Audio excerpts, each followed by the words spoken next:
Hello and welcome to Camp Xbox, where we talk about all things Xbox from the original to the Series X, and today we'll be taking a closer look at Tony Hawk's Pro Skater 3, originally released in 2001 for the PS1, PS2, and GameCube in North America. But it wasn't until March 4th of 2002 that Tony Hawk 3 made its way to the Xbox.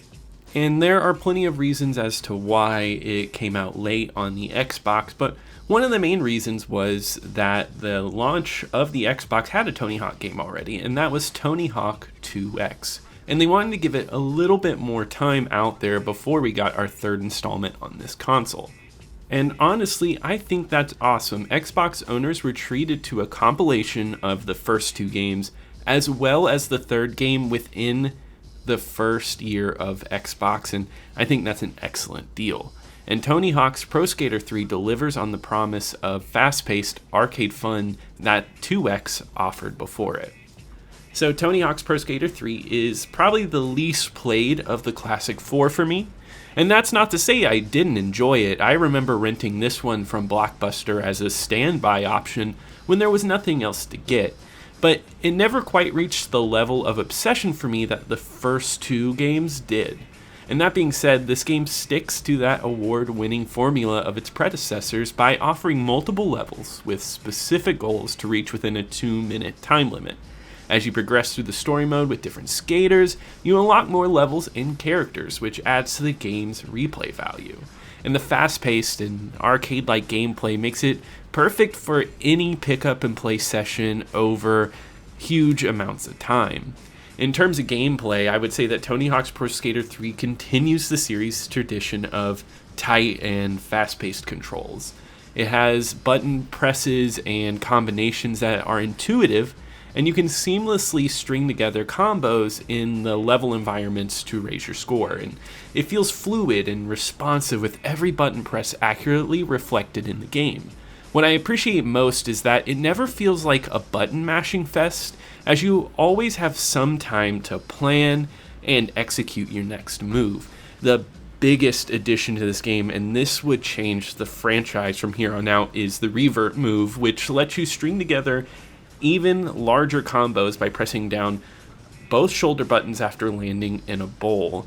And in the first two games, combos often ended quite quickly, but with reverts and manualing right after, you can now execute some truly insane combos. And pulling off these complex tricks feels incredibly rewarding and adds to the elation that you get whenever you get those high scores in each level.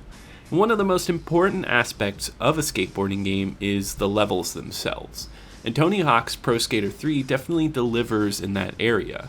While there are some location-based levels, such as Los Angeles, what I really liked about this game was the other levels that offer a mix of just kind of oddly specific locations with broader concepts that keep the gameplay fresh and exciting, such as an airport or a cruise ship.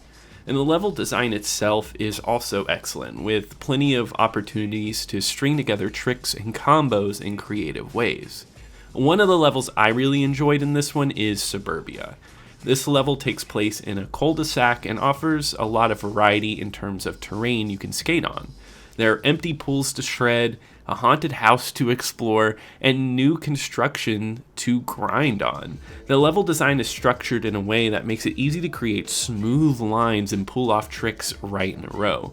In addition to the standard goals of getting high scores and collecting hidden letters to spell skate, Suburbia offers some fun challenges like helping the Thin Man to open up the haunted house or fixing a satellite dish on top of a roof by doing a trick around it.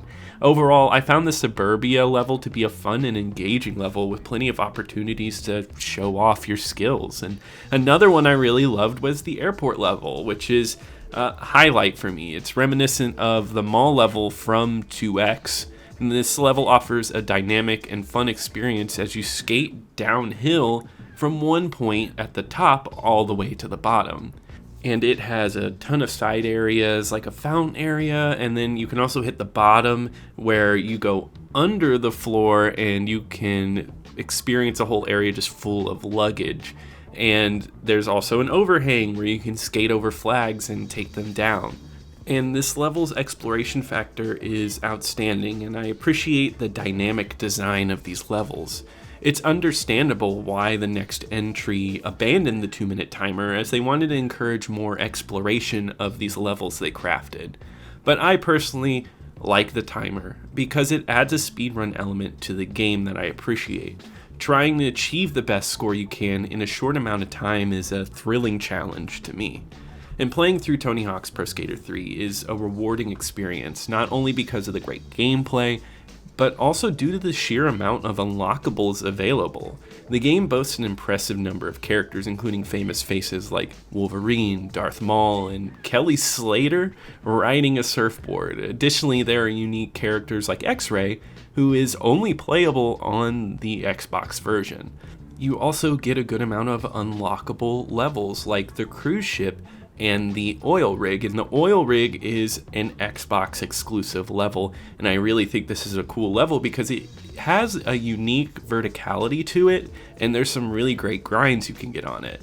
And these fun touches and just overall unlockable silly characters add a nice fun feeling to this game, and I think the silliness of this franchise is something that stuck around for a while and was one of my favorite aspects of this series.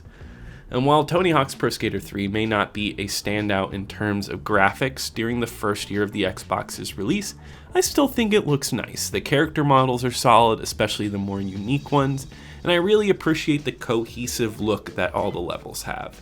It's exactly what you'd expect from a Tony Hawk game. Compared to the first two games, at least on the consoles that predate the Xbox, there is a significant upgrade in draw distances and model quality. And overall, it may not be the most visually impressive game, but it still looks good, and it gets the job done. And in terms of multiplayer, this game does offer a lot to keep the player engaged.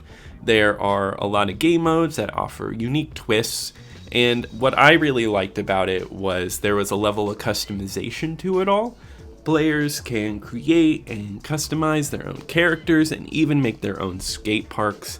Unfortunately, this game did not have Xbox Live support on launch because it wasn't available, but I still think the local multiplayer is good here. The sound in Tony Hawk Pro Skater 3 is a standout feature for me. The game captures the essence of skateboarding, which I feel like has always been a crucial part of the franchise, and that's just getting the sound right. The addition of reverts, which is a move I've talked about before, how great it was. I think what adds on to that is how highly satisfying the sound effect is. The sound of the board hitting the ground as you execute a manual right after is just so pleasing, and you really feel like you're skating. And the soundtrack is great as well. Although it's not my favorite soundtrack of the series, it still features a nice mix of punk, rap, and classic rock tunes that fit the game style perfectly. I was thrilled to see Del the Funky Homo Sapien and House of Pain on the playlist, and I think overall it offers a solid representation of popular music of the era. And overall, I would say that this game is a strong addition to the Tony Hawk franchise. It offers enjoyable gameplay and well-designed levels. The game features a great selection of moves, tricks, and grinds, and the skateboarding overall is immersive when mixed with that great sound design. The level design is diverse. I loved a lot of these levels with tons of hidden areas and side goals to discover. The graphics are solid, not groundbreaking, but I still think it looks good. And I highly recommend checking this one out. It is considered one of the best games of this generation. But let's get into something new. I want to kind of go into as I cover more of these games. And that's actually ranking the franchises themselves in their Xbox titles. So right now, I'm going to unveil the Tony Hawk franchise ranked list. And so far, we've reviewed 3 Tony Hawk games. And number 1 is 2X. And the reason I would put 2X over 3 is because I think 2X is full of iconic levels. Excellent music, just a completely iconic and amazing game because it's 2 of some of the best games of all time put into one. upgraded. And 3 is close, it's going to come in right at number 2. 3 is also an incredible experience. And then 4, if you watch that review, I did think 4 was really good, but it had its issues. So that's why that's at the number 3 slot. And I'm excited to move on with this franchise and add more to this. And really quickly, I'm going to throw in where this ranks on my original Xbox reviewed ranked list, and that's at number 13. Link's 2004 goes right under it because I think Tony Hawk's Pro Skater 3 has a bit more variety in its levels, and I really think it's a bit more replayable, whereas I put Mortal Kombat Deception over it because I think Deception is a bit more of a replayable game with all of its different game modes. But that about wraps it up for today. If you are a Tony Hawk Pro Skater 3 fan, or if you hate it, let me know in the comments below. I would love to hear from you. Also, be sure to like and subscribe if you enjoy this content. But I'll see you here next time at Camp Xbox.